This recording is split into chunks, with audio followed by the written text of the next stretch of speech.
getting money into my business. And that's actually a good exercise, because you'd go through 1, 2, 3, 4, 5, and then your brain would say, all right, that's enough. We found out 5 solutions. But no, you promised yourself 20 different solutions. So you're going to force yourself to sit for 1 hour, 0 distractions, 0 dopamine hits, 1 hour, come up with 20 different things to do. And you'd be surprised by how creative your brain can get when you force your mind to actually think. And it's actually very difficult to do that. So you'd come up with 20, okay, get to work. You have 20 different things you can do for the rest of the week. And you do that every single week over week. I think that advice actually helped me a lot. And of course, the advice of consistency, but you have to be careful to be consistent with reflection, because you can't just work on something and you're like, oh yeah, I'm consistent, but you need to reflect. If something's not working, ask yourself, why isn't it working? What can I do differently? And then implement a slight tweak. Maybe just change the subject line if your emails are not being read. Change the subject line, test for another week, done. That's it. Don't quit just because something's not working, but also don't keep blindly doing things that don't work. Try to understand what you can do better.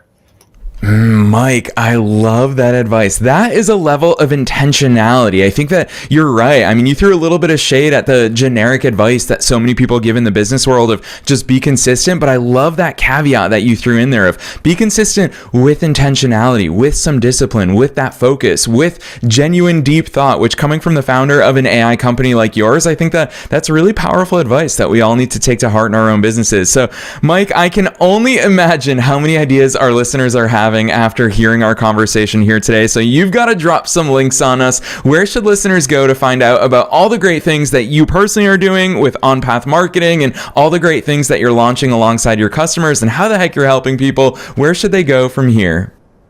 Absolutely. So you can visit our website, ai.onpathmarketing.com. There you'd find the list of all the services that we provide. And below you'll find our Instagram, LinkedIn. Instagram is instagram.com/theonpathmarketing.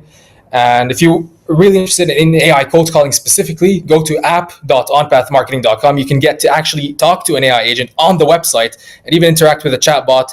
And it's just one big, beautiful website. Check it out. Yes, that is so cool. And listeners, you already know the drill. We're making it as easy as possible for you to click through to all those links down below in the show notes, no matter where it is that you're tuning into today's episode. So you don't have to memorize anything. You don't have to remember it. If you're on the go or you're driving, you can click right on through from the show notes. Otherwise, Mike, on behalf of myself and all the listeners worldwide, thanks so much for coming on the show today. Thank you very much.